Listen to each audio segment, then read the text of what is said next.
राधे बाग अपने सिपाहियों के साथ सोने से लदी खचाखच गाड़ियां लेकर शहर की तरफ जा रहा था कि तभी रास्ते में राधे और उसके सिपाहियों पर दुश्मनों का हमला हो जाता है।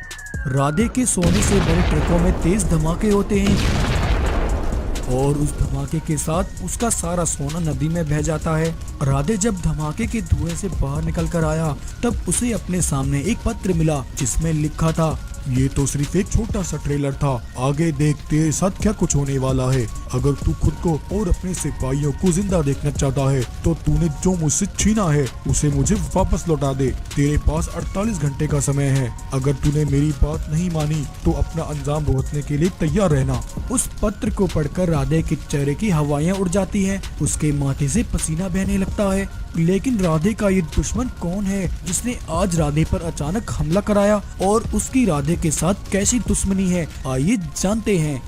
दरअसल यहाँ आसपास के सभी जंगलों का राजा रुद्र एक बहादुर और जाबाज योद्धा था, लेकिन एक राजा होने के साथ ही रुद्र बड़ा ही रहमदिल था। उसकी रहमदिली और अच्छे व्यवहार के चर्चे बहुत दूर दूर तक फैले हुए थे। रुद्र हर रोज जंगल की बस्तियों में रहने वाले गरीब और अनाथ जानवरों को हर रोज 2 वक्त का भोजन कराता था और उन्हें उनकी इच्छा अनुसार अनाज देकर उनकी मदद करता। रुद्र का जंगल आसपास के जंगलों में सबसे खुशहाल जंगल था, क्योंकि रुद्र जैसे राजा के रहते वहाँ के जानवरों को ना कोई दुख था और ना कोई परेशानी थी। रुद्र की इस सुख समृद्धि और संपत्ति के पीछे उसे विरासत में मिली उसके पास एक ऐसी खास जादुई मशीन थी जो किसी को भी पल भर में धनवान बना सकती थी। उस मशीन में एक सिक्का डालने पर वो बदले में 100 सिक्के बनाकर देती और थोड़ा सा अनाज डालने पर वो अपने अंदर से अनाज की बोरियां निकाल कर देती।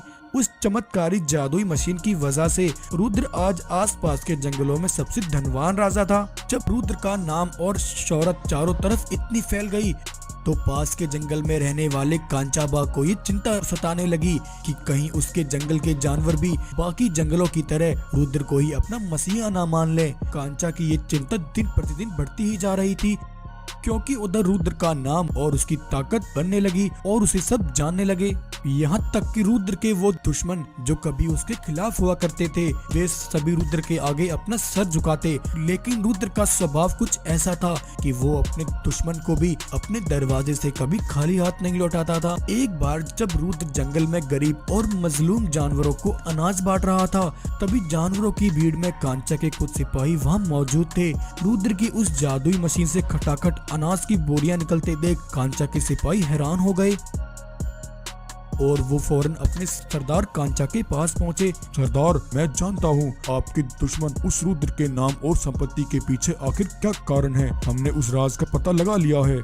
सिपाहियों, वो क्या राज है, बताओ मुझे, जल्दी बताओ। आखिर रुद्र की इस अपार शौहरत के पीछे वो कौन सा राज छिपा है। कांचा के सिपाही राधे को रुद्र की जादुई मशीन के बारे में सारी बात बताते हैं। जब कांचा उस मशीन के बारे में सुनता है तो उसके कान खड़े हो जाते हैं। इसका मतलब वो रुद्र वो उस जादुई मशीन के बलबूते पर इतना उछल रहा है, लेकिन अब उसके नाम और शौहरत का आसमान से नीचे धरती पर गिरने का वक्त आ गया है। कैसा होगा अगर उसके पास उसकी वो जादुई मशीन ही ना रहे। ना रहेगी मशीन और ना बजेगा रुद्र के नाम का डंका। सिपाहियों, तैयार हो जाओ। ऐसा कहकर कांचा अपने सिपाहियों के साथ एक प्लान बनाता है। कांचा के सिपाही आधी रात रुद्र के जंगल आकर उसकी जादुई मशीन को चुराकर वहां से भाग जाते हैं और उस मशीन को कांचा के पास ले आते हैं। कांचा उस मशीन को देखकर बहुत खुश होता है। कांचा उस मशीन की चमत्कारी शक्तियां देखने के लिए अपने एक जिंदा सिपाही को उस मशीन में डाल देता है। तभी उस मशीन के अंदर से एक जादुई रोशनी निकलती है और उसमें से कई बाघ सिपाही निकलकर बाहर आते हैं। अरे वाह, ऐसी अद्भुत चमत्कारी चीज तो मैंने आज तक नहीं देखी। अब मैं इस मशीन की शक्तियों से अपनी एक बड़ी सेना तैयार करूंगा और अपनी उस विशाल सेना की मदद से अपना एक बड़ा साम्राज्य बनाऊंगा। ऐसा कहकर कांचा उस मशीन की जादुई शक्तियों का गलत प्रयोग करने लगा। लालच में आकर उसने धनवान बनने के लिए जादुई मशीन से सोना बनाना शुरू कर दिया।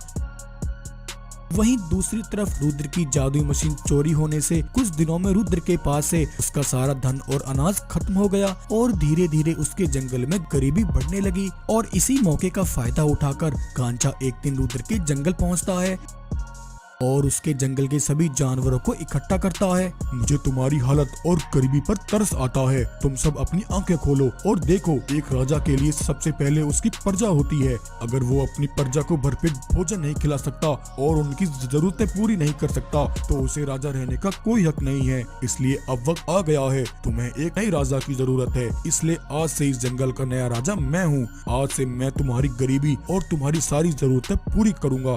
गरीबी और भुखमरी में दमे हुए जानवर कांचा की बात सुनकर उस पर भरोसा कर लेते हैं और उसे अपने जंगल का नया राजा बना देते हैं। रुद्र, अब से ये जंगल मेरा है। इस समय तुम्हारी हालत ऐसी है कि मैं तुम्हें अपनी सेना में भी नहीं शामिल कर सकता, इसलिए मुझे तुम्हारी कोई जरूरत नहीं है। तुम यहाँ से जा सकते हो।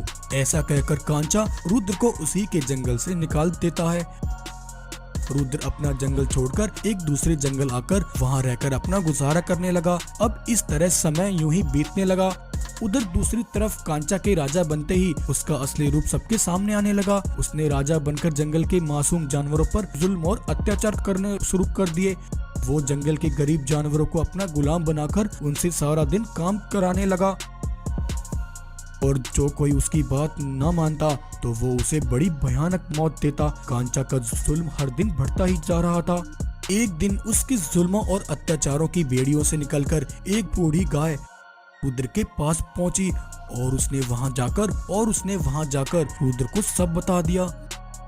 रुद्र महाराज, आपकी उस जादुई मशीन को चुराने वाला कोई और नहीं बल्कि कांचा बाघ है। तुम्हें अपने जंगल से बाहर करने के पीछे भी कांचा की साजिश थी। वो उस मशीन की शक्तियों का गलत प्रयोग करके उससे रातों रात धनवान होना चाहता है। लेकिन गाय, ये सब तुम्हें कैसे पता? तुम तो उसकी कैद में थी। हाँ रुद्र महाराज, दरअसल कांचा ने उस जादुई मशीन को एक गुफा में छुपा कर रखा है। एक दिन मैंने खुद अपनी आंखों से कांचा को उस मशीन से बड़ी तादाद में सोना निकालते हुए देखा। ये देखकर मैं सीधा आपके पास दौड़ी चली आई।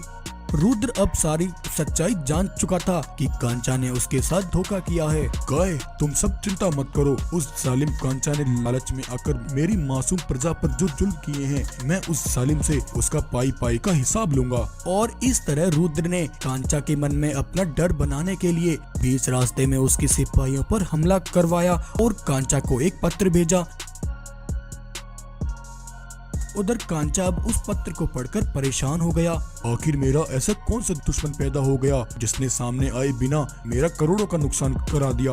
एक बार वो दुश्मन मेरे सामने आ जाए तो मैं उसे छठी का दूध याद दिला दूंगा। और फिर हुआ कुछ ऐसा कि रुद्र एक बड़ी सेना के साथ अपने जंगल वापस लौटा और अपने सिपाहियों के साथ कांचा पर हमला शुरू कर दिया। देखते ही देखते रुद्र के सिपाहियों ने कांचा के सारे सिपाहियों को वहीं ढेर कर दिया। रुद्र ने कांचा को जिंदा उस मशीन में डलवा दिया और उस मशीन के अंदर से और उसे एक पत्थर में बदलकर उसकी पत्थर बनी मूर्ति को जंगल के बीच चौराहे पर लटका दिया और उसे सबके सामने इबरत का निशान बना दिया। तो इस तरह आज रुद्र को उसकी खोई हुई वो चीज वापस मिल गई और फिर रुद्र अपने जंगल में हंसी खुशी फिर से रहने लगा। तो ये कहानी आपको कैसी लगी? कहानी पसंद आई हो तो वीडियो को लाइक करें और चैनल को सब्सक्राइब जरूर करें।